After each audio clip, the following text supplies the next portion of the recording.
Hello नमस्ते साथीहरू, स्वागत छ तपाईहरुलाई मेरो युट्युब च्यानल टेक्निकल सानुमा। आज हामी यो भिडियोमा सिक्नेछौँ कि फेसबुकमा रिल्स कसरी हेर्ने वा बनाउने। सिक्नुहुन्छ भने भिडियोलाई अन्तिमसम्म हेरिदिनु होला र मेरो च्यानललाई लाइक, सब्स्क्राइब र बेल आइकनको घन्टी दबाइदिनु होला। अब हामीहरू आफ्नो फोनमा फेसबुक एप्लिकेसन अन गर्ने। फेसबुक एप अन गरेपछि यता 3 डटको यता 3 लाइनवाला अप्सनमा जानुहोस्।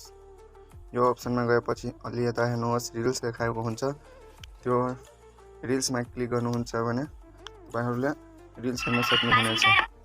यहाँ रिल्स हेर्नेको चल्न थाल्छ अनि त्यो रिल्सहरु चल्न थाल्छ अनि तपाईले स्क्रोल गर्दै जाँदा हेर्न सक्नुहुन्छ। अनि तपाईहरुमा रिल्सको अप्सन छैन भने फेसबुक एपलाई अपडेट गर्नुहुन्छ भने यो अप्सन आइहाल्छ। अनि तपाई अब रिल्स बनाउने कसरी यता हेर्नु, यो रिल्स आइडी तपाईको भइहाल्छ। अनि यता क्रिएटमा क्लिक गर्नुहुन्छ भने यहाँ क्यामेराको अप्सनमा क्लिक गर्नु होला। क्यामेराको अप्सनमा क्लिक गरेपछि तपाईले यहाँ हेर्नु म्युजिक अप्सनहरु आउँछ। तपाई यहाँबाट अनेकौं म्युजिकहरु जोड्न सक्नुहुनेछ, राख्न सक्नुहुनेछ। यता सर्च पनि गर्न सक्नुहुनेछ। अनि यता स्पिड छ, इफेक्ट्सहरु पनि धेरै हुन्छ यसमा। हेर्नु इफेक्ट्सहरु छ।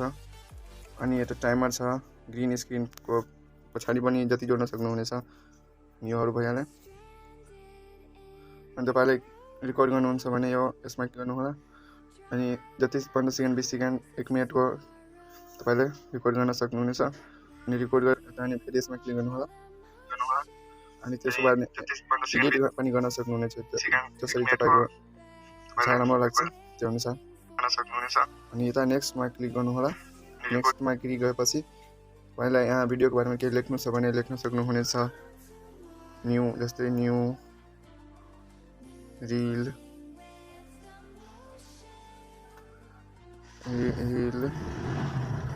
2023 केही लेख्न सक्नुहुनेछ। अनि यता शेयर नाउ गरिदिनुहुन्छ भने शेयर नाउमा क्लिक गरिदिनुहुन्छ भने तपाईको रिल्स पोस्ट भइहाल्छ। यही समय लिन्छ। त्यसको बाद तपाईको रिल्स पोस्ट भइहाल्छ। अनि त्यो रिल्स पोस्ट भएको हेर्नुहुन्छ भने यसमा आफ्नो आइडीमा क्लिक गर्नु होला। अनि यता हेर्नु सो गइराखेको हुन्छ। अनि यताबाट पनि तपाई क्लिक गर्न सक्नुहुन्छ। धन्यवाद साथीहरु, यस्तै हेल्पफुल भिडियोहरु हेर्नको लागि हाम्रो च्यानललाई शेयर गरिदिनु होला। अनि अन्तिमसम्म हेर्नु भएकोमा धन्यवाद। जय नेपाल साथीहरु।